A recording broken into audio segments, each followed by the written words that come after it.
Welcome to the Beyond Barriers podcast. If you're an ambitious woman who wants to dominate your career, then you are in the right place.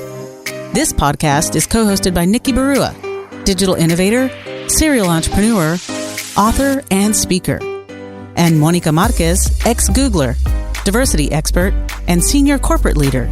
From inspiring stories to cutting-edge strategies, you'll learn how to develop the skill set, mindset, and tool set to get future-ready fast and accelerate your success. Welcome to the Beyond Barriers Habits and Hacks Show. Have you ever really wanted to do something really bad, but that little voice in your head reminds you that you're just too old, or maybe you're just too young, or the worst one, maybe you're not good enough? Well, in today's show, we're going to talk about that annoying little voice that limits your success and how to get rid of these self-limiting beliefs once and for all. So, Nikki, self-limiting beliefs are a hot topic where we know are what hold us back. So tell us a little bit more about them and why they impact us so negatively. Well, let's first start by understanding what beliefs are.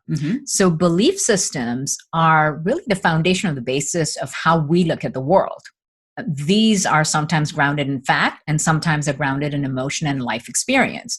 So these often tend to be ingrained in us, from our childhood experiences or maybe from influential people in our lives.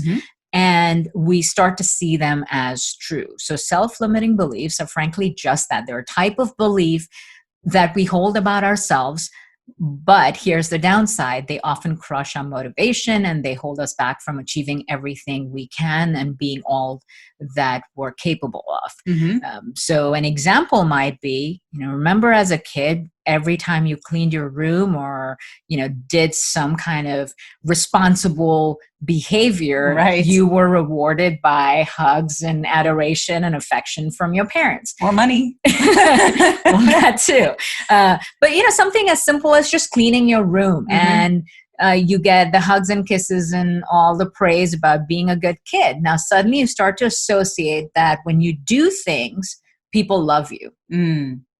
And the flip side of that is when that type of motivation becomes a habit, where you suddenly start to develop a mindset that the only way to get love or affection or approval from someone is by doing things. And so you compensate by constantly doing a lot, or can sit still because you feel like if you weren't serving someone or following the rules that you would not be appreciated. So you can see how that kind of belief can be very harmful as you get older, because you essentially took an experience at a point in time, remove the context, and then assume that to be fact that is permanent. And so part of what's really sneaky about self-limiting beliefs is that we tend to start looking for evidence that supports that belief and eliminating any evidence that is contrary to what we want to believe is true. So if you do something for somebody and they don't validate you or give you whatever, then it's just like, okay, you didn't do enough, or you just... Right. So we want to reinforce that. And, there's a term for it called confirmation bias. In fact, in your line of work, in diversity, that plays a big role in how we show up even in the workplace. No, absolutely. I mean, I think that's confirmation bias is almost the basis of these, overgeneralizations or stereotypes of people, where you have a preconceived notion of what something is, and then all you see are things that confirm that belief or that stereotype or whatever that is. Right. And so often, the prejudice that we either express or experience tends to come from that kind of belief that we start to think is fact, right? So we are subject to that confirmation bias where we feel like, okay, a certain gender is capable and not capable of doing this kind of work. Or if someone is older or too young, might not be able to do that. Or if they have a certain religious or political belief, we start to associate all these things. And then we look for evidence that supports that. So it's your unconscious bias getting validated by the confirmation bias. Exactly. And so now suddenly you, only see or hear everything within your echo chamber, and because you're literally not willing to accept, or you cannot even see or hear the other point of view. Yeah. Well, it's a lot, in simpler terms, it's like, you hear a statement where they say, oh, red cars are the number one selling cars and, they're the best cars. And then you go down the street and all you see are red cars. Like that's all you pay attention to. Yeah, in fact, that's a really good exercise to try out the next time you're out driving. Just remember that statement, red cars are the most popular cars. And, then come back and think about, did you notice more red cars on the street? Right. And your brain just will filter out all the other cars that you may see 10 red cars, but then realize later that you saw 10 white cars and 10 blue cars and 10 black cars, but all you looked at was the red cars. Yeah, and that's the thing with the confirmation bias that starts to feed our self-limiting belief. It can create this sort of deep entrenched mindset that can be challenging to overcome. But that's why it's so important to be highly aware of the self-limiting beliefs that you hold, so that you can do something about it. Right. Well, let's talk about a self-limiting belief that is maybe more relevant, or maybe some of our listeners are more familiar with. Like, I remember reading some research that some of the top limiting beliefs for, women in the workplace, in some, in some instances, were I'm too old or I'm too young. And so it was more like, I'm too old to pursue a different career. I want to switch careers. But I'm too far along, or whatever that might be. I'm just too old to do that. Or I'm too young to, build something that's like going to be really great. Let's talk about that a little bit. Yeah. I mean, that particular self-limiting belief, I believe, is the number one issue that holds women back from pursuing their dreams. It's either thinking, well, I'm only 25.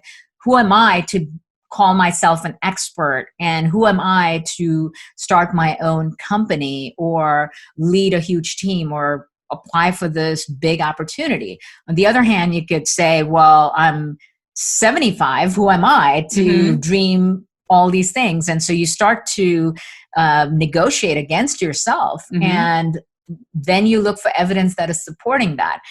But what's so interesting is, on the flip side, if you start looking for examples that are contrary to your self-limiting belief, then you will find great examples. In fact, just in our most recent podcast episode, I had the absolute honor of interviewing Dinah Lynn, who is just such a fascinating example of someone whose life story completely busts that myth that I'm too old to switch careers, I'm too old to fulfill a long-held dream of mine. So Dinah, who is an immigrant who came to the United States as a young kid, she got married and focused on, taking care of family, did not start her first corporate job until her mid-30s. I mean, imagine your very first job in your mid-30s. And, but then, with her drive and her ambition, she achieved massive successes, got to the top in her 40s. And at that point was very, keen on getting into public policy and working with the federal government. And moving to DC. So here she was in a corporate career, decides to switch lanes completely. I mean, she had no connections, no contacts, no background, no experience whatsoever. Started her career really late, and then decides 10 years later to do a complete switch of location, industry experience, and all of that. Got into it, work with President H.W. Bush's administration, and then had a fulfilling career in that, and then decides to move to China to learn Mandarin in her mid-50s. Oh, wow. And, did that as moving overseas, learning a brand new language in your mid-50s. It's very uncommon. And then wanted to fulfill another dream of writing a book, which she did in her mid-70s, and that book became a bestseller. Now her dream is to do a TED Talk, and at 78, she's still dreaming big. She's still daring. to pursue those dreams. And she truly believes that it's never too late. And I think her story is a perfect illustration that it's really got nothing to do with missing the boat or how Being old too you are. old. Absolutely. Because it absolutely destroys that myth where, most women mid-career in their 30s or 40s think like, oh, I've already invested too much. How can I switch lanes, or how can I start over somewhere? And Dinah's just blown that out of the water, Right. that you absolutely can do whatever you want to do. So she basically disregarded all the confirmation beliefs, right? That nobody's doing this. And I think one of the things that we don't recognize when we use that term, oh my gosh, I'm going to have to start over, what we forget is you're not really starting over. You are taking a certain tool set, a certain confidence level, a certain experience and perspective and judgment, that you have developed, through your past experiences. So it's not the sum total of everything that is brand new. Not 100% of anything you do is going to be brand new. Maybe there's a 20%. But if you start having that self-limiting belief that I'm too old to switch, I'm too old to try this new thing, you start to believe it's 100% change, not actually just 20% change. Those confirmation. Yeah, absolutely. And then same goes for the young women who are so ambitious and want to do things. And then they start believing those social norms or those beliefs that, especially in terms of wanting to claim your expertise, to think, well, I'm too young to claim expertise in anything. And yet again, I mean, Jasmine Mankey, who's someone I interviewed just recently, is another example on the flip side of Dinah. Jasmine is 25 years old, founded and grew a multi-million-dollar global business, and essentially started her career after a master's degree in a corporate hedge fund in London, was doing very well, but realized she was not fulfilled. And instead of continuing down that traditional path of what she was trained for, what she thought she would be doing, and saying, you know what, I'm not going to hesitate to pursue my dream of coaching and consulting and helping people grow their own online businesses. And so decided to give it all up, start from scratch, and not let her self-limiting belief that she was too young, too inexperienced, or not going to be taken seriously. She did not let that hold her back. She dived right in, and in a short couple of years was able to establish a global business that has a huge following worldwide. And so Jasmine example is also another one that you're never too young. Right, exactly. So if you think I can't claim this expertise, or I won't be taken seriously because I'm too young, well, think again. Look for evidence to the contrary, because there are examples of that, and that is what you can be as well. Absolutely. So how do we, let's share with our audience maybe a strategy on how you basically hack these self-limiting beliefs and retrain your brain, I guess. Yeah. So let's put this into practice. So let's pick one of your self-limiting beliefs. And I suggest you pick something that is really holding you back, the one that you have to deal with, and it's just really preventing you from being all that you can be. So write down that self-limiting belief. Write it down in exactly how you would describe it. And then write down all the evidence that supports that belief of yours. So, maybe pick a time period, let's say the next 7 days, you're going to write down everything that supports that negative, that self-limiting belief of yours, right? So I'm too old to switch careers, or, and these are all the reasons why, I've spent too much time here. I don't know enough about that industry or wherever I'm wanting to switch. So basically just cataloging everything that's saying, see, I told you so. Yes. Or the average age of everyone in my company is 26 and I'm twice the average age. Right. Or, young people are more tech savvy and I'm not. Or, very few businesses get investment from people over the ages of 40. You start to identify all the evidence that is supporting this self-limiting belief for the next 7 days. That's what you're going to do. Okay.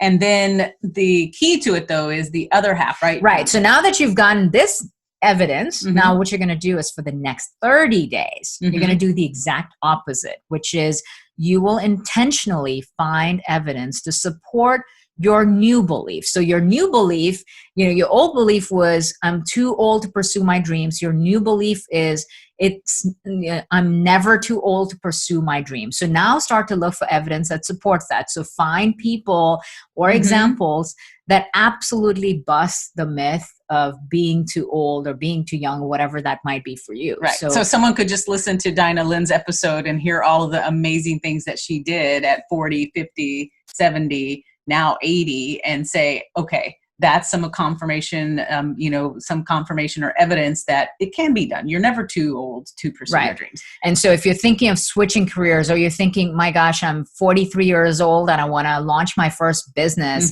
Can I really do it? Because everywhere I look around, it's 24-year-old bros that are launching tech companies. Who am I to do this?